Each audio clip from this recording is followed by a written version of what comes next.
Hi, attends. Today's lesson will be talking about photosynthesis on plants, and it's going to be a quick summary, a recap of lessons 1 and 2 on photosynthesis. So, as per normal, I'm expecting you to have yourself with a pen and a pencil and paper to write on, and find yourself a quiet space where you'll be away from any distractions. Okay. So, our date now is just a quick recall on you being able to draw a label diagram of a plant cell, and then which organelle in the plant cell is responsible for photosynthesis. And for our extension question is explain why most animals on earth directly or indirectly depend on plants and algae. All right, let's get started then. So the first question was asking for you to draw a label diagram of a plant cell, and I've got a plant cell on the screen at the moment. So let's start from the outside going inwards. We've got the cell wall made of cellulose on the outside. Tough material provides support for the cell and keeps cell steady. And then beneath that, we've got the cell membrane, which controls what goes in and out of the cell. We've got then our cytoplasm. Cytoplasm is a site of chemical reactions in the cell.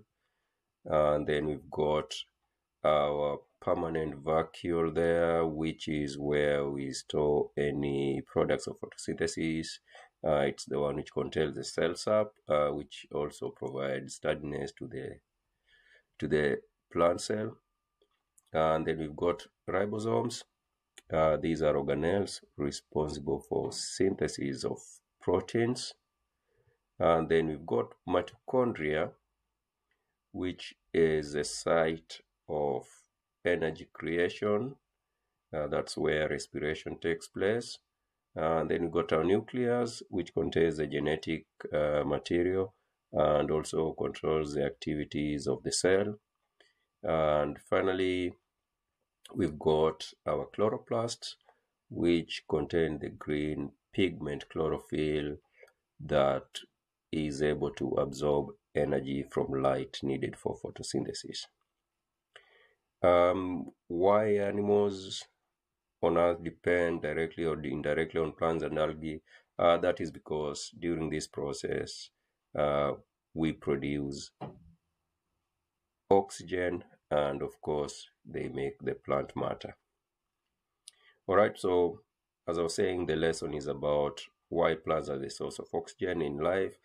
That's important for us as well as other living materials. And of course, our diet is mainly made of plant matter.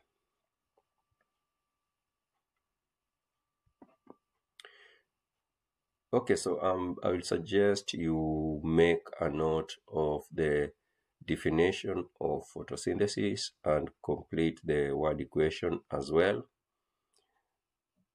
So photosynthesis is a series of chemical reactions catalyzed or speeded up by enzymes.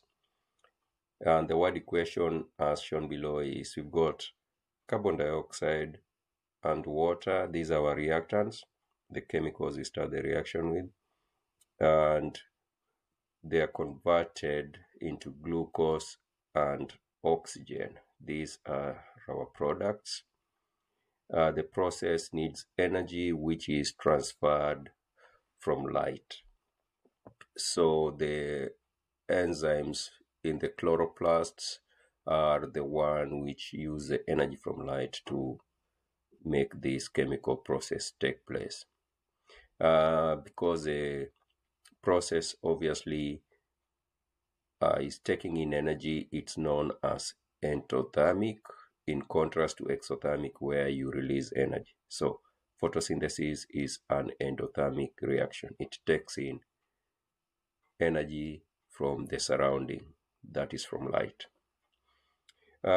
Let's just have a quick breakdown of what the word photosynthesis mean. And if you break it down, you get photo. So photo, that obviously refers to light, while synthesis is just to make. So in photosynthesis, we are making something, and this is using energy from light. So I've come back and I've got our symbol equation, and underneath it I've included now the symbol equation. So our symbol equation is carbon dioxide, CO2, water is H2O, and our product will be glucose, which is C6H12O6, and oxygen is O2. And I've just asked if you can balance it. So if you don't mind, just pause the video and have a go. Well done if you've done that, and it's actually quite simple to balance. All you need to do is add a 6 in front of the carbon dioxide, so you get 6 CO2, then add another 6 in front of the oxygen, so you get 6 H2O. Leave the glucose the way it is, C6H12O6, and add a 6 in front of the oxygen, so you get 6O2.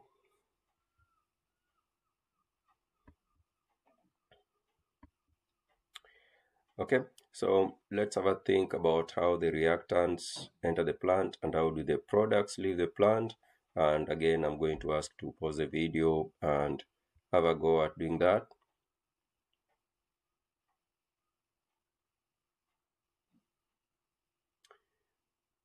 Right, so carbon dioxide,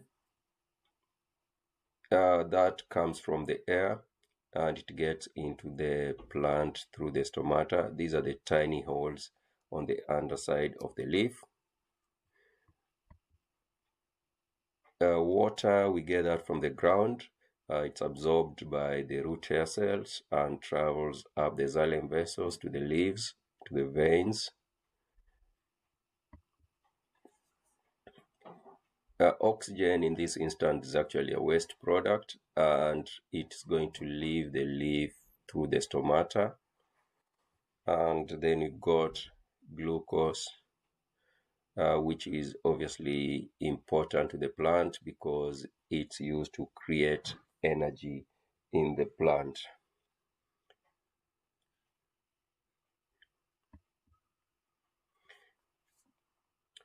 So let's have a look. Why are these plants so important? And as I'm saying there, it's because oxygen is used by humans and other organisms during the process of respiration. Remember, you need respiration to create energy, to produce energy that you use, and respiration requires oxygen.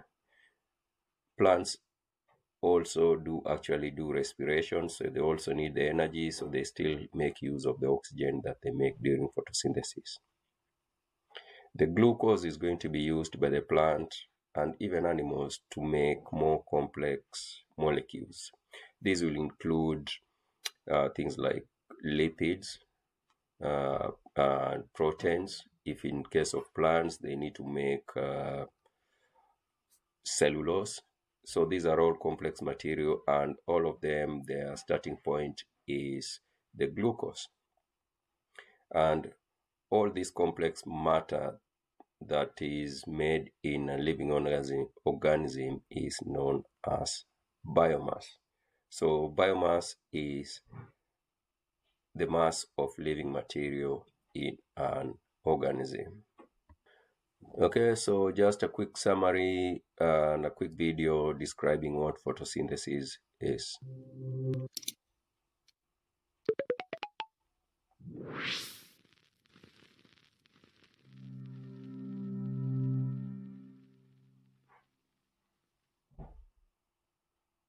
What would life be without photosynthesis?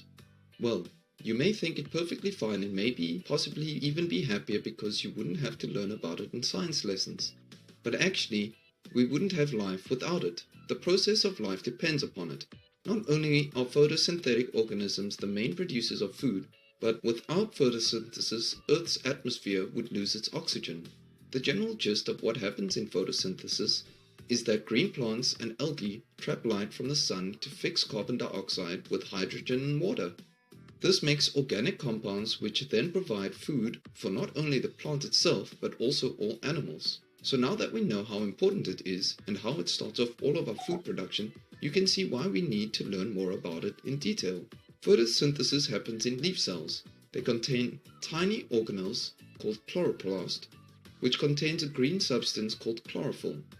Chlorophyll molecules sit on the surface of the chloroplasts and capture light energy from the sun, which is fundamental for photosynthesis. Photosynthesis is a chemical reaction in which carbon dioxide and water are converted to glucose and oxygen by the energy provided from the light energy absorbed by chlorophyll. It is an endothermic reaction because it takes in energy from its surroundings. We show the light energy in brackets because whilst it is not a substance, it is an essential requirement for photosynthesis to happen. We could have written the equation like this instead. The equation is a very simple representation for a complex process, but is as much detail as we need to know at this stage. So we know the light energy comes from the sun and is absorbed by chlorophyll. But where do the carbon dioxide and water come from? Plants absorb water through their roots, and it moves through the plants and into the leaves by transpiration. Watch our video on xylem and transpiration to learn more about this process. Carbon dioxide enters into the leaves from the air through the stoma on the underside of the leaf. What then happens? Glucose and oxygen are made. Some of the glucose is placed for respiration and some is converted into insoluble starch. This can then be stored and turned back into glucose at a later stage. Oxygen is actually just a byproduct of photosynthesis. There are some useful byproducts in this world: sawdust from the lumber industry, smoke detectors from space research, but I think we can all agree that producing oxygen is the most valuable of all byproducts. Green plants are called producers or autotrophs because they have the ability to produce their own food. They are the start of the food chain, and every animal relies upon them either directly if they are a herbivore, like a rabbit, or indirectly if they are a carnivore, like a fox. So you just need to remember that carbon dioxide and water react to glucose and oxygen in the presence of light energy from the sun. This happens inside the chloroplasts in the leaf, with chlorophyll being the green pigment that absorbs the light energy. The glucose. Okay, so that's a quick video, just a quick recap on photosynthesis. And now we just need to have a quick check on understanding of photosynthesis. And as per normal, pause the video, have a go at the 8 questions, and we'll have a look at the answers in a couple of minutes or so.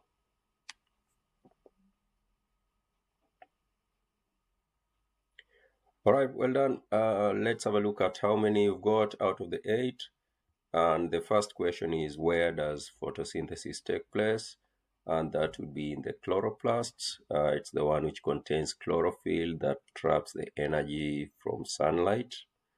Number 2, what are the products of photosynthesis? That would be glucose plus oxygen. Number 3, name one reactant of photosynthesis. That would be either carbon dioxide or water. Number 4, what does the word synthesis mean? That is to make. 5, what does photo mean? And that is just light. So photosynthesis is making using light. Number 6, where does the plant get water from? Water comes from the ground, passing through the root hair cells up the xylem to the leaves. Where does the plant get carbon dioxide from? Carbon dioxide is from the air, enters through the stomata, obviously. And where does energy for photosynthesis come from? That is from sunlight, or as I said before, you can use any appropriate light, any light with appropriate wavelength. So how are the leaves adapted for photosynthesis? At the moment, you can see I've got a slide showing a cross-section of the leaf. So from the top of the leaf to the bottom of the leaf, and I've got a pathway showing how oxygen, carbon dioxide, and water vapor go in and out of the leaf. And just a quick review. If we start from the top of the leaf, we've got a cuticle, which is a waxy coating, and this is quite important. It offers some protection to the leaf, and also it's going to reduce the amount of evaporation of water. Then you've got a very thin layer of tightly packed cells, which are known as the upper epidermis. And then just below them, we've got these long rectangular cells full of chloroplast, and this is known as the palisade layer. Important layer because it's right at the top of the leaf, so gets most of the sunlight. Okay, and of course they've got a lot of the chloroplasts with them. Below the palisade layer, we've got the layer known as spongy mesophyll. We've got a few cells here with a large air spaces in between them. They are very loosely packed, so you've got plenty of air spaces, and these provide a large surface area for the exchange of gases with the air. And then at the bottom layer, we've got the lower epidermis, which is also made of tightly packed cells, and you get at intervals 2 cells called guard cells with a tiny space in between them, which actually forms the stomata. So it's the opening and the closing. It's how the guard cells contract, and how the guard cells determine the opening and closing of the stomata. So a typical exam question would be explain how the palisade cells are adapted for photosynthesis. And as per normal, pause the video and see if you can do that. It's 2 marks, so 2 points.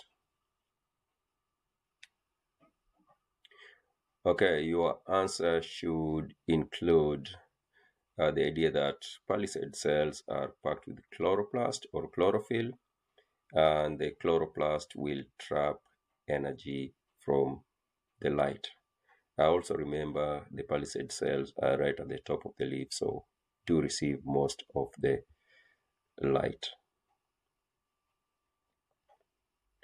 Let's have a quick look at how gases are exchanged in a plant, and I've got a definition of, just to remind you of how the gases enter the plant. So we've got these tiny holes on the underside of the leaves called the stoma. They are made by the closeness of the 2 guard cells, and they allow exchange of gases to take place. They will open and close depending on the light intensity. And if you look at the moment, you can see I've got 2 guard cells there. They've got a thick cell on the inside and slightly thinner cell wall on the outside. And when the guard cells are swollen with water, so the vacuum is full of water, the guard cells will open up. They will stretch and open the stoma, and as happens during the daytime when we are doing photosynthesis, or at night, the guard cells will lose water. They become more flaccid, less turgid, and they will close the stoma, as happens during the night. Okay, let's have a quick summary of the structure of the leaf and how it helps in photosynthesis. So we know that plants make their own food through photosynthesis. But how does a plant get together the ingredients it needs for this? Sunlight, carbon dioxide, and water, and then combine those to create glucose and oxygen? Well, that's what leaves are for. A leaf is like a plant's food factory, and its parts work together to get the reactants into one place so that photosynthesis can happen. Let's start with sunlight. Have a look at a leaf. The top of it is exposed to the most light, so the cells specialized for trapping light are on top. These cells are called palisade mesophyll, and they're packed full of chlorophyll, the green chemical that plants use to absorb light. That's why the top side of the leaf is darker than the bottom side. You should also note that most leaves have a large surface area, so they can trap as much sunlight as possible. What else do we need for photosynthesis?